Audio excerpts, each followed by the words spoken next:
All right, this week in golf. Let's start with last Sunday, what was going on in the world of golf. LIV Golf actually had an event in Tucson, Arizona, and the PGA also had an event, the Honda Classic, the Valspar Championship, and that was in Florida. So 2 competing events. LIV goes Friday, Saturday, Sunday. PGA Tour obviously goes 4 days in their normal format. And I wanted to give a fair assessment of everything that was happening. So I did watch both on Sunday down the stretch. And it was a little difficult in a sense that it was hard to find the CW. I use YouTube TV as my provider nowadays, and I couldn't find CW, although I did find CW on YouTube. It just didn't have LIV on it for whatever reason. So I went on my computer. I have a giant screen monitor here, and I had one browser playing the CW with the LIV tournament, and then I had the other browser doing YouTube with the normal PGA broadcast. And so they were kind of literally on at the same time, coming down the wire at the same time. I did see that, LIV Golf got a 0.26 share, and I don't know what the PGA got, a 0.3. I don't know what that means. All I know is it means a lot of people didn't watch one, and probably the average watched the PGA Tour. Again, the PGA Tour was just a normal event, not a normal event, a non-elevated event, which means not really many of the top players were there. Let's just go through that real quick. The event was won by Taylor Moore, his first PGA Tour win. To the winners go the spoils.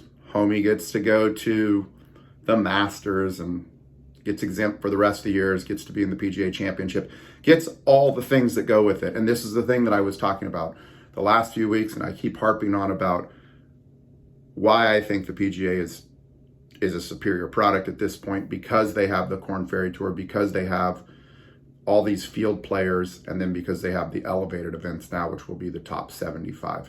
Even before they had the top elevated event, if you just take the top 125 PGA Tour guys, there's a promotion and a relegation in ranking to get into that, so you can get into events. So that was a great move for Taylor. Taylor Moore, 10 under par, earns $1.4 million.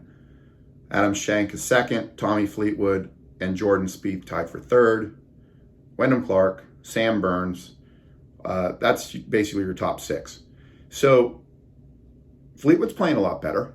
He's been coming up. Still hasn't won on the PGA Tour. It's a mystery as to why. He's got a great swing. Hopefully he can break through at some point. Anyhow, that was the Valspar Championship. On the other side, on the LIV, what ended up happening is they had 4 guys tie and go into a playoff. So it was Danny Lee, Louis Oosthuizen, Brandon Steele, and then Carlos Ortiz. Both Ortiz and Oosthuizen kind of blew it down the stretch. They were both 10 under at one point in time, so they had some opportunity to win it outright. I think Oosthuizen might have bogeyed 17 and birdied 18 to get into the into the playoff. Anyways, the LIV playoff was, I won't say it wasn't exciting. It was kind of lame because they kept playing the same hole over and over. They just played 18 over and over.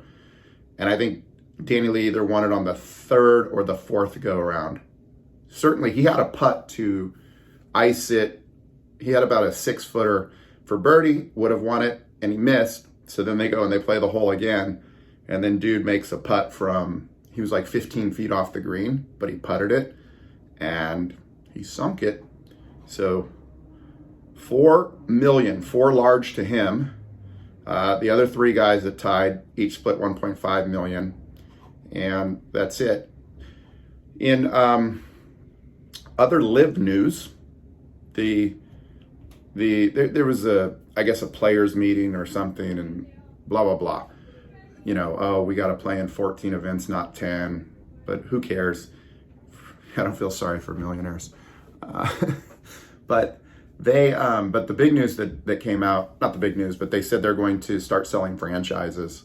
So all those teams, those 4-player teams, are going to be sold and owned by someone. I don't know. They're saying they're expecting 9 figures per team. So I don't know what LIV's investment is total right now.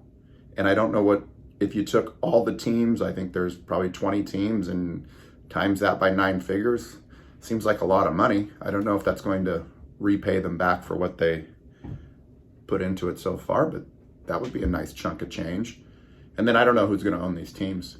It's going to be a little probably hands-off for most Americans. Maybe they'll get some corporate sponsors to own the teams, but you would think it would almost be an individual that would want to own these teams. And then, you know, just in the latest what's happening in the world situation, China is now making a deal with Russia, which includes Iran, which also includes Saudi Arabia. So it's looking like they're all going to be buddies. So, I mean, it's probably going to be hard for an American to go and buy one of those teams and not have to face a bunch of flack. Although I guess if you're a billionaire, what difference does it make? So, you know, so we'll see what happens with that. That's interesting. And then, the other news with LIV is that, like, when they pay out the teams, now instead of just giving it to the individual players, the teams are actually holding the money, I guess, in a bank account of some sort, and then doling that out. Last year, the league, LIV, was flying the players around and getting them to event and bringing their families and all that. Now that's on the team to do. So it makes sense that the team earnings will go into a pot. We'll use that for travel, getting people fed and all the bells and whistles, and, you know, paying out some people probably at the end of the year, like giving everybody what they earned. And so that's how they're doing it now. So a little belt tightening coming from the from upper management, we'll say. Not as much money being freely spent. So that's what's happening with LIV. That's what's happening with the PGA Tour. And then this week, the PGA Tour is doing the Dell WGC Dell match play in Austin, Texas at Austin Country Club, which is a match play event. And so right now, today is Wednesday, they've already started, and it's group play. So you are drawn into a group of 4 players, and from that group of 4 players, I guess maybe 2 make it out, the top 2. So you play everybody in your group. You play Wednesday, Thursday, Friday. You play everybody in your group, and then whoever advances out plays Saturday. You could play 2 rounds on Saturday, and then 2 rounds on Sunday if you make the finals in the end. So 36 holes, so 72 holes over a 2-day period of time, assuming you go the full 18 in the match play, because it is match play. But nonetheless, that's a lot of golf, high pressure golf. So we shall see what happens. In interesting news of the day, Rickie Fowler beat Jon Rahm, and Rickie is in a position right now where he is, I think he's 57th in the world, and he needs to get into the top 50 in order to make the Masters. So let's pull for Rickie. Seems to be a good dude. Had a bad few years. Obviously, probably didn't lose any sponsorship deals because he wasn't playing good golf, but he stopped getting into the bigger events. And so now he's trying to make a comeback, putting the time in, putting the effort in to get to the Masters. So we'll see what happens. Hopefully he'll make it and break on through to the other side.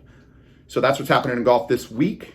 And we'll chat with you next week and catch up with This Week in Golf. Hey, it's Jeremy Callahan, and thanks for listening to This Week in Golf. Make sure and hit subscribe so you can get all the latest news and analysis from Golf BPM.